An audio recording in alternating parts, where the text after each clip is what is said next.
Hello friends, welcome to Akulmach. Is your ego standing in the way of your leadership?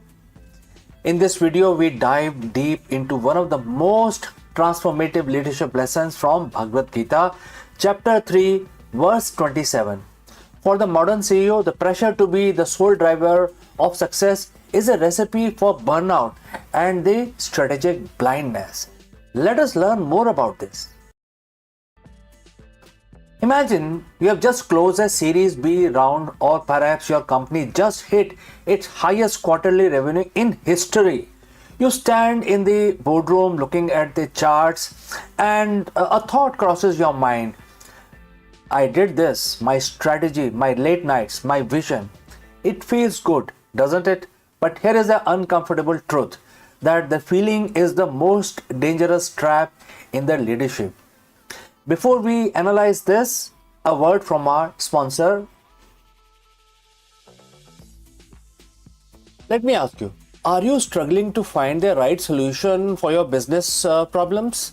I would like to introduce HelloGig.com, whose AI engine connects you with top-tier freelancers from your industry only, which helps in designing a better and scalable solution for your business. Whether you are a SaaS startup or an enterprise, HelloGig makes sure that you can focus on your core business. With HelloGig's global freelance network, you can depend upon all your technology needs, be it software development, artificial intelligence, video editing, or even something else. Ready to hire smarter? Scan the QR code given on the screen or click on the link below. Now let's get back to our video. In the high-stake world of modern business, we worship the self-made man or the visionary founder. We have taught that the CEO is the doer, the primary cause of every effect. But 7,000 years ago, on a battlefield far removed from the modern boardroom, a text called Bhagavad Gita identified this exact mindset as the ultimate delusion. Today we are going to look at chapter 3 verse 27 and why we understanding is a secret to moving from stressed outcome micromanager to truly enlightened high impact leader.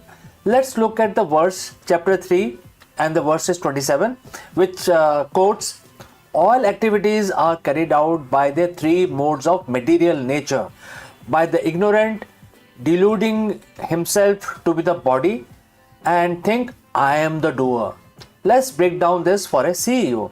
The three modes, which are the gunas. In business terms, these are the forces outside your direct control and market volatility, consumer psychology, global politics, and even the internal culture of your team.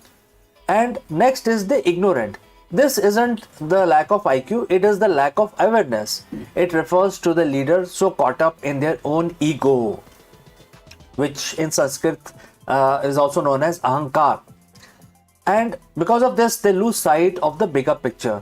When you say, I did this, you ignore thousands of variables and the several gunas and to align for that success that happens just now. Bhagavad Gita explains that everything in the material world is governed by three forces, sattva, rajas and tamas. As a CEO, if you don't recognize these, you are fighting the tide. Sattva, which stands for purity or clarity, this is when your team is in full flow, innovation is high and the market is ready for your product. You don't create the flow, you simply position the company to catch it. Think about it, friends. Moving on. Rajas, which is the passion or it could be an activity. This is the high stress competitive hustle. Most CEOs live here. It's productive but chaotic. And if you think you are the source of this energy, you will eventually burn out because you are trying to power a whole company on your personal battery, just using your personal self, putting yourself in the forefront. All right. Next is tamas, which could be compared to inertia or dullness. This is a market crash, the failed product launch, or the unmotivated department.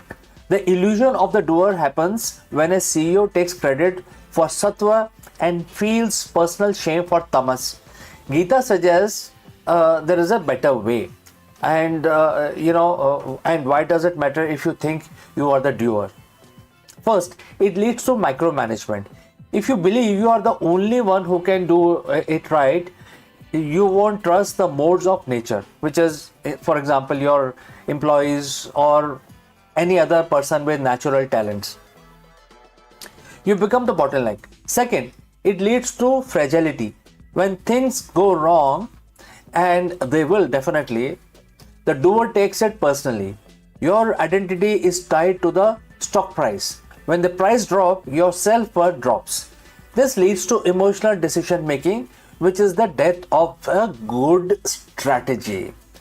The greatest CEO think of themselves as the chief observation officers. Realize this, and they act as a facilitator. They set the stage when they let the gunas, which is can be compared to talent in the market, and the guna to perform. So how do you apply Gita 3.27 next week on Monday morning? First, audit your language. Stop saying I achieved, right? Start saying the team aligned to achieve X, which X can be your target, or the market condition allowed for X to achieve, which is your target, right? This isn't just a false modesty, it's a recalibration of your brain to see the actual mechanics of this success. Next, focus on input, detach from output. This is the core of Karma Yoga. Your job is to provide the best possible mode for your company, which is a sattva. Once the strategy is set, the result is in the hands of the material nature of the world. Next, identify the ego triggers. Very, very important. Next time you feel an intense surge of pride or an intense surge of panic, ask yourself, am I falling into the illusion of the doer?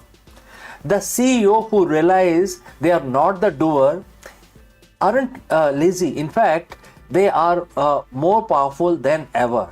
By removing the ego, you clear the windshield. You see the market for what it really is, not what your ego wants it to be. You become like a master sailor. You don't do the wind and you don't do the waves. You simply adjust the sails to harness the force of the nature. The Gita isn't asking you to stop leading. It's asking you to stop pretending you are the source of the universe's energy.